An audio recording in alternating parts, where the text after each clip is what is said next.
welcome back to Geography Girl. In today's video, we're diving into the fascinating roots of capitalism in Elizabethan England. As the Renaissance bloomed across Europe, England under Queen Elizabeth I witnessed transformation to changes of land use and economic changes that laid the groundwork for modern capitalism. From the rise of merchant adventurers to the birth of early banking, we'll explore how Elizabethan England became a pivotal era of innovation, trade, and financial development.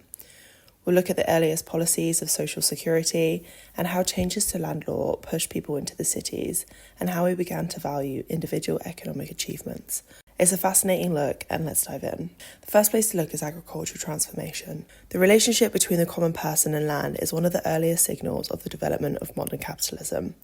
The feudal system characterised medieval Europe between the 9th and 15th centuries. It is a type of social and political system where landlords provide land to tenants in exchange for their loyalty and service.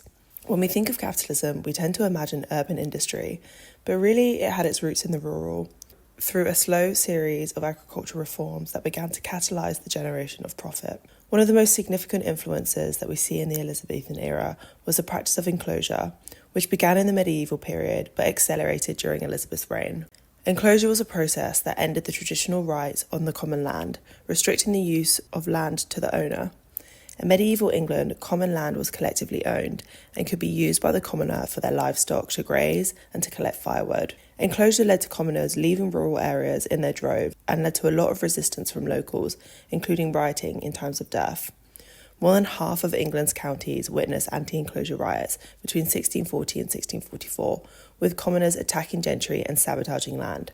In February 1643, in Axholme, Lincolnshire, commoners armed with muskets opened the floodgates at high tide, drowning over 6 acres of recently drained and enclosed land.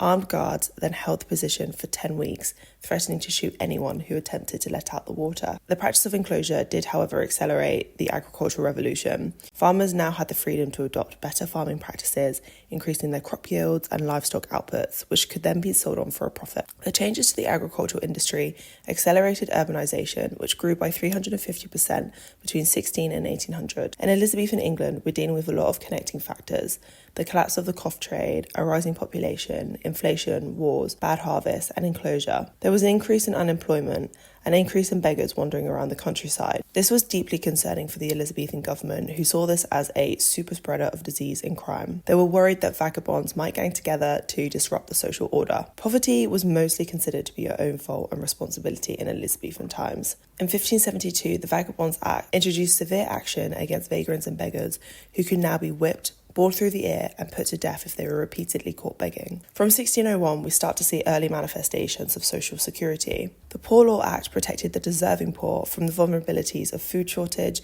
illness, disability, orphanhood, old age, and involuntary unemployment.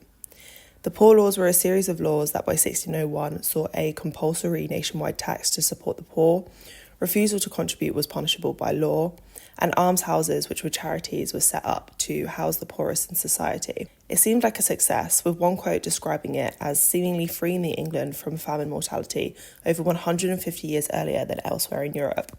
It liberated the young, who were able to flock to towns and cities in search of better paying jobs, safe in the knowledge that the rural elder generation were provided for. Unlike in continental Europe, no banks existed in England when Elizabeth I came to the throne. But throughout the Elizabethan era, we see banks arising as the need to safely store money, the facilitation of trade, and beginnings of early credit and lending. Elizabeth inherited a debt of over £220,000 at an interest rate of 14%. Throughout her reign, she engaged in expensive financial issues such as foreign policy, and as such, her advisors saw it as an imperative that she no longer borrow money from abroad, and so began to raise loans at home. Loaners could be easily manipulated, as refusal to offer loans could be deemed as unpatriotic. Part of the problem was a practice of debasement by Henry VIII.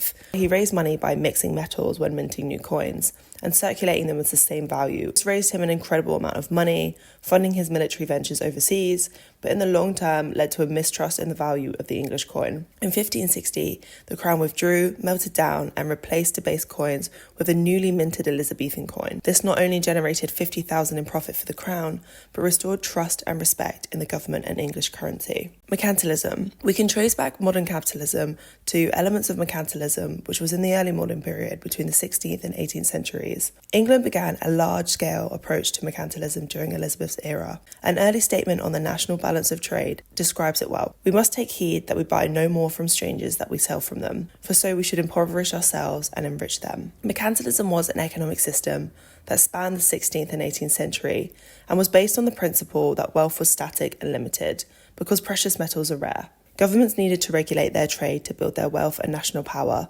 often by creating monopolies at the expense of other nations.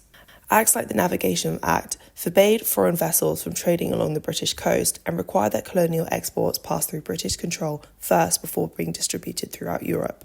The goal was to increase the supply of the state's gold and silver by exporting goods rather than depleting it through imports. It was highly nationalistic, meaning that nations were using their military might to protect local markets, imposing tariffs on importing goods and prohibiting colonies from trading with other nations. It's what accelerated the expansion of the slave trade through laws such as the sugar tax in 1764 that raised duties on foreign refined sugar imported by countries Britain had colonised.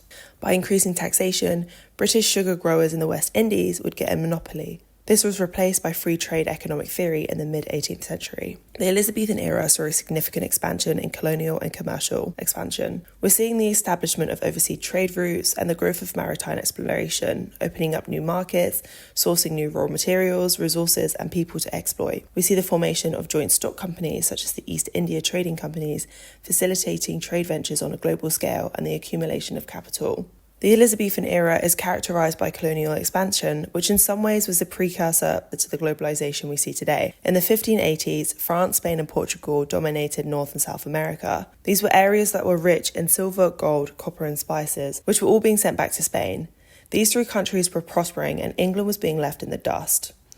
Walter Raleigh, the Queen's advisor, who was highly influential in persuading her that settlement would only be beneficial to England, he proposed that England should sail to the New World and loot Spanish treasure ships. By 1600, Elizabeth's England dominated both land and sea in the region, establishing colonies in the Americas and other parts of the world, creating new opportunities for wealth generation. The exploitation of colonial resources and the establishment of trade networks contributed to the accumulation of capital and the expansion of the English economy. Cultural and intellectual changes. The English Renaissance marks a break from the medieval period and towards the modern era. There was a series of religious, economic and political changes that we can see connecting to areas of science, literature and philosophy that we really see taking off in the Enlightenment period, where capitalism has its roots. Elizabeth I's reign is depicted often as the golden age in English history. It was considered to be a time of English Renaissance, inspiring national pride through classical ideas of poetry, music and literature, as well as the rise of the merchant class and social acceptance of commercial successes, reflecting a cultural change that values economic achievement and individual enterprise. We can look at Shakespeare's Globe as an example. It distinguishes itself from a medieval enterprise in that it doesn't generate profit directly from the land. It was a joint investment, profiteering from its location at the centre of trade routes in London. Shakespeare himself came from humble beginnings and wasn't landed gentry or aristocracy and was able to work himself up. We've also got technological advancements like the printing press, which was developed in the century before. This allowed members of the public to slowly become more and more literate. We've got improvements to sailing technology, in turn improving the quality of maps and charters. We can see ourselves creeping towards Enlightenment ideals of exploration and scientific discovery. In 1582, Sir Francis Drake sets off on a journey to circumnavigate the world. What we can see is that all of these factors interrelate to each other. We've got the agricultural reform leading to urbanisation, thus creating a need for social security and economic policy reform. We've got the development of financial institutions, technological advancements, which catalyses the expansion of international trade. We can clearly see how, by the end of the Elizabethan era, we've laid solid groundwork for the capitalist system that we see taking off in the Enlightenment period 200 years later and developing into today. It's truly fascinating. I really hope you enjoyed this video, and I'll see you next time.